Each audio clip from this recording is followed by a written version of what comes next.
Docteur Pascal Sacré, est-ce que vous pouvez nous rappeler en quelques mots ce que vous avez vécu là ces 10 derniers mois, les caps douloureux et où vous en êtes aujourd'hui? Donc moi je suis médecin en Belgique.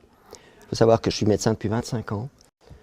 Depuis 17 ans dans ma spécialité qui s'appelle la réanimation justement, les soins intensifs, sans aucun souci, jamais eu un souci, jamais eu une plainte de famille. Je vais dire même que du contraire, j'ai toujours eu la sensation d'avoir fait mon travail avec un bon ressenti, aussi bien par mes collègues, voilà. De partout où je suis passé, c'est une constante. Et j'ai commencé à me poser beaucoup de questions quand cette crise Covid est arrivée. Ça m'a fait faire des recherches et ça m'a fait faire écrire un article. Premier article, le 12 avril 2020. J'ai écrit ça sur un site internet qui permettait à des gens comme moi de s'exprimer un peu différemment. Je critiquais notamment la gestion de la crise, mais au travers d'explications, par exemple le fait qu'on avait centralisé toutes les décisions dans un organe unique, et ça on voit ça dans tous les pays. En Belgique ça s'appelle Cienzano, en France ça s'appelait le CARE, sous l'égide de l'OMS qui finalement disait tout ce qu'il fallait faire, et sans aucun contre-pouvoir, sans aucun esprit critique permis. Ça m'avait déjà choqué, et donc j'avais écrit un article assez fouillé là-dessus, qui s'appelait Vérifiez vos sources. Et donc j'ai continué jusqu'à un moment où la communication, le service communication de mon hôpital a été au courant, parce que je faisais ça très discrètement. Je faisais en même temps ça, tout en, de mon côté, sur mon lieu de travail, en respectant les règles, même si j'étais pas d'accord. Je voulais faire ça d'une façon correcte, légale et correcte. Ne pas être d'accord, je l'exprimais, je l'expliquais pourquoi, mais tout en respectant les règles sur mon lieu de travail, en faisant attention à bien séparer les deux, à faire mon travail quand j'étais aux soins intensifs. Donc ça explique pourquoi, alors que j'ai commencé à écrire en avril, c'est seulement au mois de juillet, fin juillet, que j'ai reçu un appel comme quoi j'allais être convoqué par la direction de mon hôpital qui avait pris connaissance de mes articles.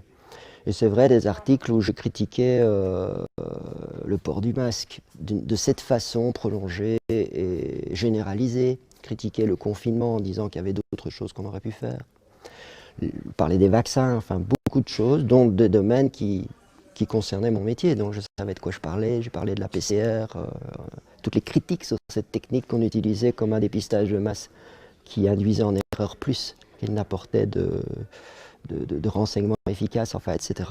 J'avais déjà écrit une vingtaine d'articles quand même sur ce site, hein, quand j'ai reçu cet appel, sans explication finalement de et quoi, puisque aucune critique ne m'était faite sur mon travail à l'hôpital. Donc ça, j'ai été convoqué par le directeur médical avec mon chef de service qui elle-même était interloquée. Et ce directeur médical m'a d'emblée signifié que ce n'était pas autorisé, n'était pas admissible qu'un médecin de l'institution s'exprime, et en particulier comme ça. Il m'a dit ça comme ça.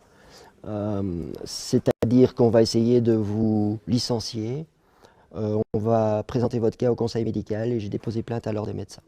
Voilà.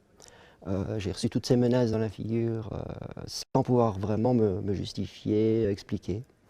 Ça aussi, la chef de service présente a été interloquée, beaucoup plus par la méthode qui avait été utilisée pour m'intimider que finalement le contenu de mes articles, qui n'a pas vraiment été abordé.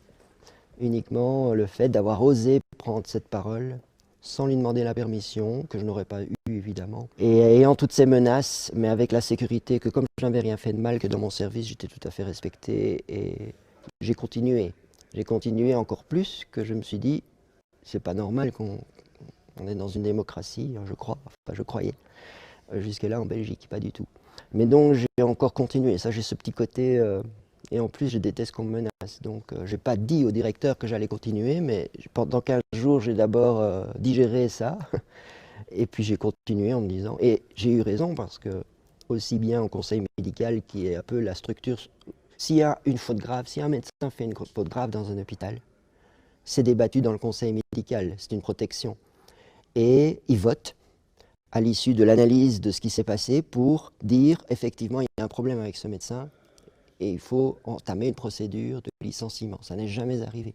Même si vous arrivez imprégné d'alcool, imaginons, lors de votre garde, même si vous donnez un coup de poing à un patient, en général, ça passe par une procédure, il y a un avertissement. C'est jamais arrivé qu'on licencie brutalement un médecin comme ça. Mais là, c'est des vraies fautes graves. Là, il n'y en avait même pas. Donc le conseil médical leur a répondu à la direction, on ne va même pas parler de ça, parce qu'on ne juge pas un médecin sur ses opinions. Donc vous faites ce que vous voulez, mais nous, on ne participe pas à ça.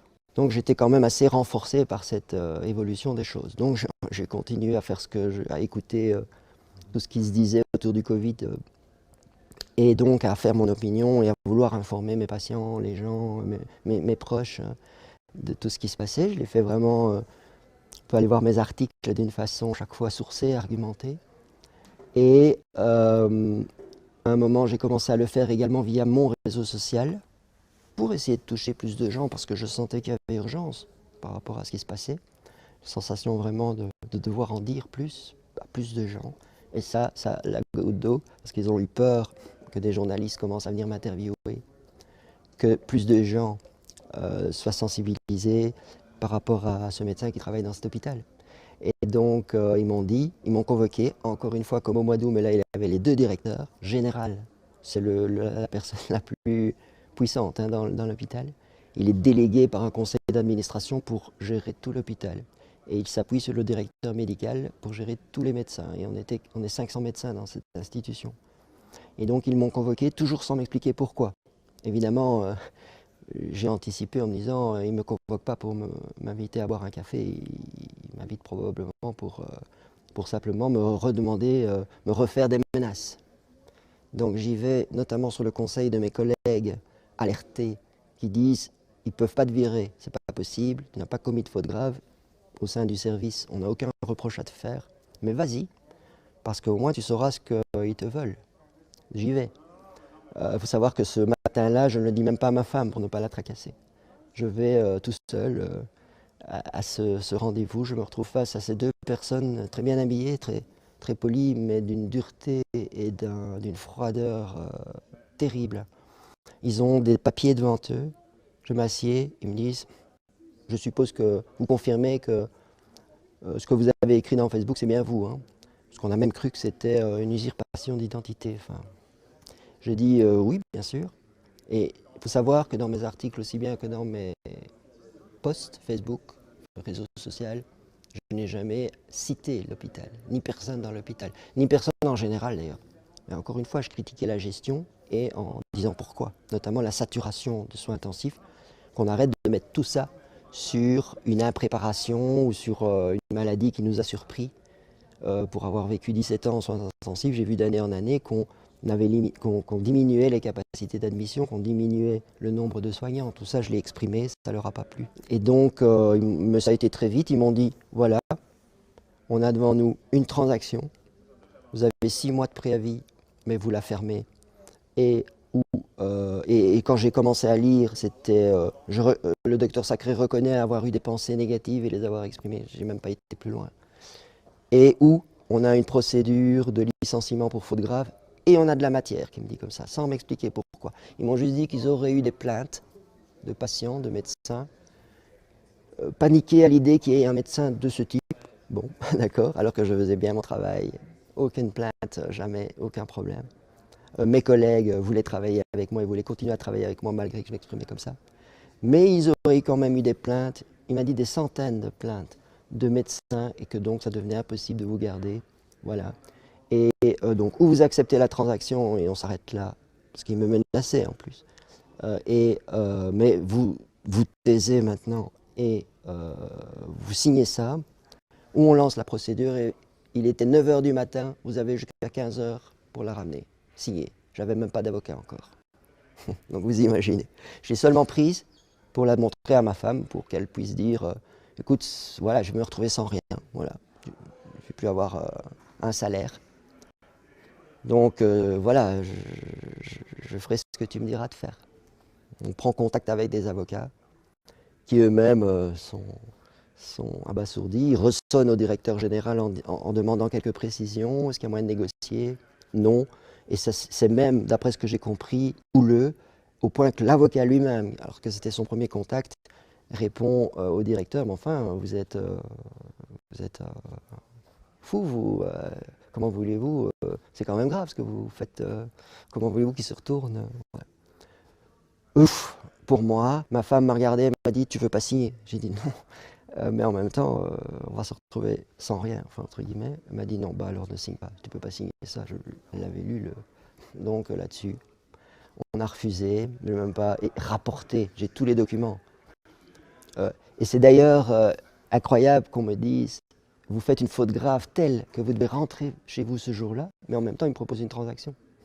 Bon, soit il y a une vraie faute grave, et là, ça ne se discute pas, parce que quand il y a faute grave, il n'y a pas de transaction. Quand ils m'ont convoqué en août, ils s'attendaient à ce que je la ferme, parce qu'ils pensaient me faire peur, ils ont vu que non. Avec les semaines et mois passants, ils ont cru que j'allais arrêter, parce que j'ai eu d'autres menaces quand même. J'ai continué, et là, ils croyaient que c'était le coup de grâce, que j'ai dit non. Bon, maintenant, j'ai entamé une procédure, évidemment, comme toute personne au niveau civil, mais je me retrouve, eux deux, en fait, je suis en procès avec l'hôpital, alors que l'hôpital, je n'ai pas de problème avec l'hôpital. Malheureusement, eux deux, ils ne s'en occupent même plus, alors que moi, je dois avoir mes avocats. Donc, quelque part, c'est pas juste, évidemment, de A à Z, mais et la seule chose que j'aurai, c'est pas des excuses, c'est pas une réhabilitation, ce sera de l'argent. Et encore, je peux espérer, mais ils ont porté atteinte à ma réputation. Donc, quand je postule, évidemment, c'est délicat. À 51 ans, j'ai 51 ans, on ne licencie pas un médecin qui n'a aucun problème comme ça, je pense. Enfin, et ainsi de suite. C'est passé tellement de choses et ça a été tellement crescendo que j'en reviens pas. Il y a des moments où je ne réalise pas encore que je suis licencié sur une liste noire, parce que j'ai pu expérimenter le fait qu'en postulant dans un autre hôpital, quand ils ont été contactés par l'hôpital qui m'a licencié pour leur dire de ne pas m'engager, et qu'aujourd'hui je suis vu comme un médecin, un bon médecin, humain, bien vu, parce que j'ai pu faire quelques gardes dans un autre hôpital. J'ai eu les témoignages comme quoi, en tout cas c'est très agréable de travailler avec toi, mais ton nom fait que nos services sont mis sous pression. Donc voilà, on est désolé, mais voilà, donc j'en suis là. Vous en savez un petit peu plus sur ces deux personnes? D'où viennent-ils? À qui appartiennent? Voilà, est-ce que vous en... Non, en fait, bon, il y a peut-être des choses que je ne peux pas dire, mais en même temps, de toute façon, c'est général. Au-delà de ces deux personnes, je me suis même demandé dans quelle mesure eux-mêmes ne sont pas des rouages. Parce que, et même au niveau des conseils d'administration, je pense que ça se passe au niveau des gouvernements. Et si on prend même, quand on voit tous les gouvernements qui ont un peu appliqué les mêmes choses, ça se passe même encore au-dessus, l'OMS. On ne peut pas avoir autant de similarités au niveau d'autant de pays, alors qu'on est plutôt habitué à des disparités, des conflits. Pour une première fois aussi dans le monde, on voit que tous les pays réagissent de la même façon, donc ça se passe très haut placé. Et il y a eu des consignes. Maintenant, eux, je ne pense pas qu'ils ont reçu des consignes sur leur email, virer le docteur sacré, etc. Mais en tout cas, il y a une espèce de, c'est ça qui moi me terrifie, de chape de plomb. Et il faut absolument, le directeur médical m'a dit, on est comme à la guerre, ça il m'a dit quand même, il faut savoir qu'il est un peu spécial. Il est très mal vu, lui, par exemple, dans l'hôpital des médecins. Il est très mal vu des médecins. Mais il sert à ça, à diviser les médecins dans l'hôpital. Mais il m'a dit, on est comme en guerre, et les soldats, ils ne doivent pas poser de questions, sinon... J'ai dit, attendez, et si le général, si on voit que le général déconne, on peut quand même changer de général, ce genre de choses. Donc je pense qu'ils sont dociles, ils sont dans un système où, par contre, à eux, on leur donne tous les avantages. Et je faisais tâche, et de plus en plus, je devenais de plus en plus euh, populaire et médiatisé.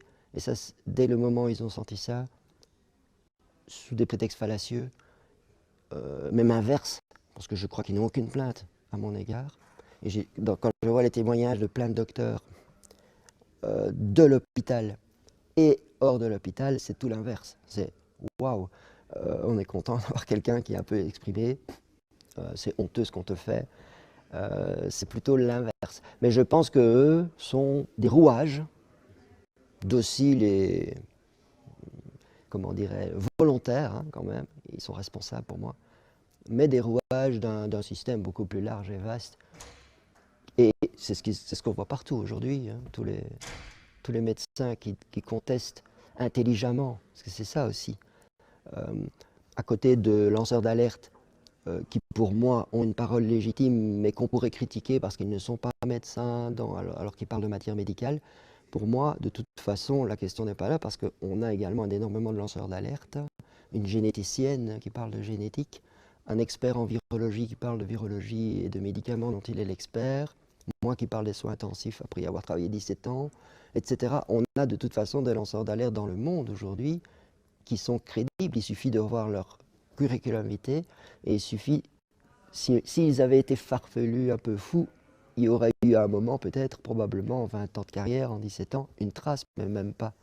Donc, de toute façon, c'est la preuve indirecte pour moi qu'on veut faire avaler à l'humanité, au propre et au figuré, quelque chose. Alors, La suite, vous la voyez comment?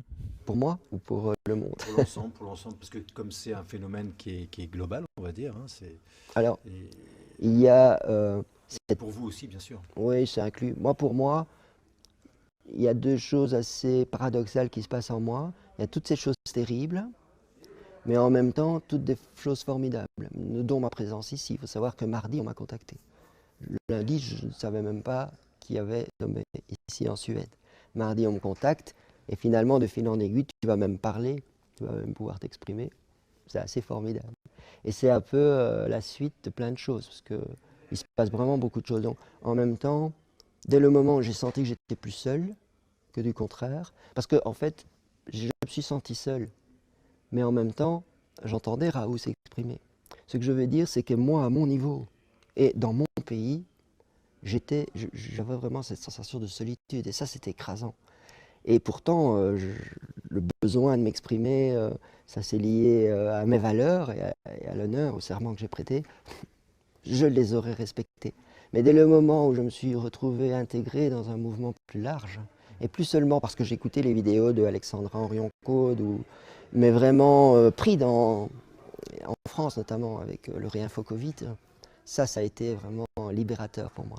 Et même si par exemple je suis convoqué à la police bientôt pour être entendu sur une affaire de délit de presse, donc on va encore m'inquiéter sur ces postes que j'ai faits, mais cette fois-ci à un niveau judiciaire, c'est quand même incroyable. Je ressens une espèce de sérénité intérieure, de force, et presque d'une envie d'y aller, pas d'en découdre, mais de me retrouver finalement face à ces gens et de dire mais jusqu'où est-ce que vous allez aller avant de vous rendre compte que vous avez en face de vous un médecin qui est simplement humain et qui veut faire son travail, c'est tout.